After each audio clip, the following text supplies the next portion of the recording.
Voici Blake Cadwell. Il était un cycliste professionnel très prometteur. Blake était très bien placé pour devenir un des meilleurs de sa discipline, une future star mondiale. Sauf que tout ne s'est pas passé comme prévu.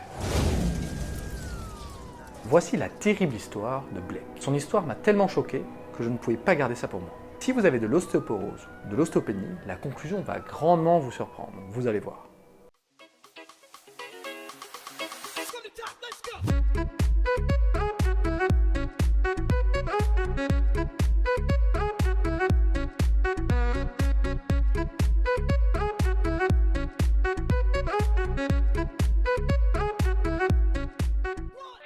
La passion de Blake pour le vélo commença très tôt. Lors de ses 7 ans, il ne comptait déjà plus le nombre d'heures par jour qu'il passait sur son bolide. Un mélange addictif entre vitesse et dépassement de soi, il adorait.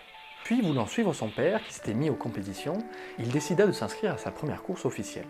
Même si c'était sa première course, Blake rêvait de finir premier.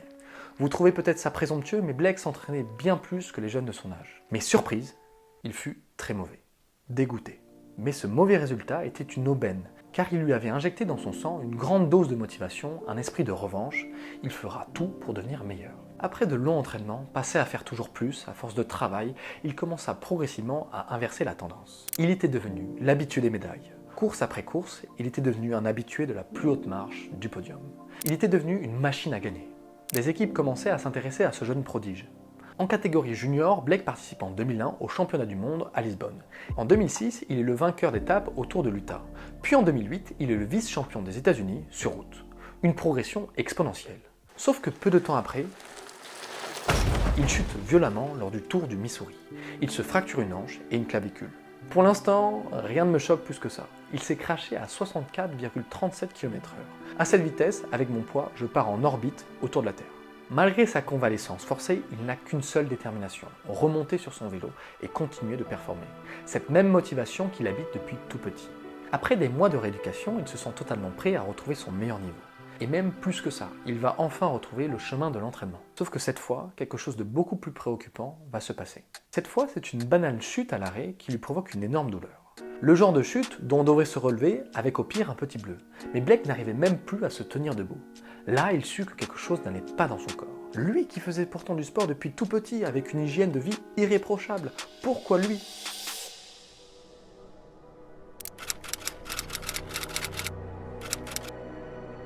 Petit rappel très bref, l'ostéoporose, c'est une diminution de la solidité du squelette qui entraîne une augmentation du risque de fracture. Sauf que habituellement, l'ostéoporose arrive après 50 ans et les fractures ostéoporotiques encore plus tard.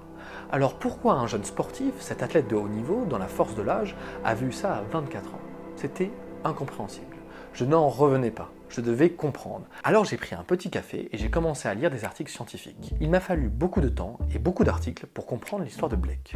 Les résultats sont très surprenants. Vous allez voir. 9 études ont associé la pratique du vélo en professionnel avec une densité osseuse moins bonne que la population en général. Une autre étude montre que les cyclistes professionnels qui performent durant leur adolescence diminuent la solidité de leurs os. C'est parfaitement le cas de Blake, qui faisait des heures et des heures d'entraînement depuis ses 7 ans. On voit bien sur ce graphique qui montre la relation entre la densité osseuse et l'âge. La densité osseuse monte lors de l'enfance pour venir atteindre son pic à l'âge de 25 ans. Donc Blake a eu, à cause de la pratique intense du vélo depuis tout jeune, un pic de densité osseuse réduit. Alors pourquoi le vélo pratiqué très régulièrement, et notamment lors de l'adolescence, provoque ce risque osseux? Parce que vos os, vos muscles, vos articulations se renforcent à une stimulation.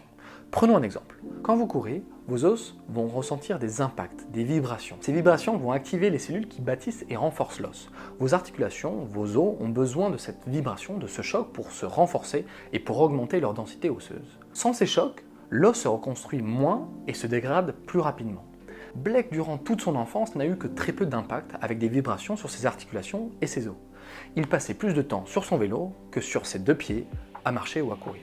Il ne faisait pas de foot, pas de course à pied, pas de basket. Il faisait que du vélo. Un sport où le poids du corps est porté. Une activité sans cette vibration indispensable à la santé de votre squelette. Sans sport avec impact, le jeune Blake avait rendu ses os plus fragiles. Son corps s'est dit « à quoi bon créer des os solides s'il ne les utilise jamais dans son quotidien ?»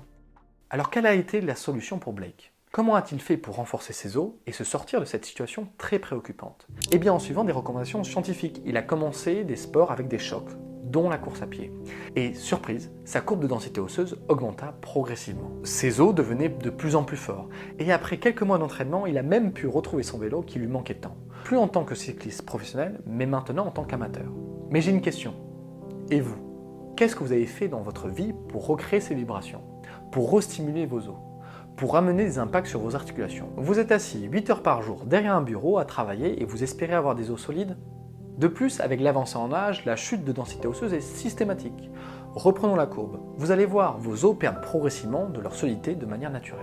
Et maintenant que vous avez de l'ostéopénie ou de l'ostéoporose, vous faites des balades toutes douces par peur d'abîmer votre corps fragile, par peur de brusquer vos os, vous avez débuté le vélo ou la natation, vous faites une grave erreur. Les études scientifiques sont formelles, sans contrainte, sans les chocs, sans les vibrations, votre corps se dégrade, vieillit. Vos articulations, vos os continuent de se fragiliser. Si dès aujourd'hui vous considérez votre corps comme fragile, je peux vous assurer qu'il va le devenir très rapidement.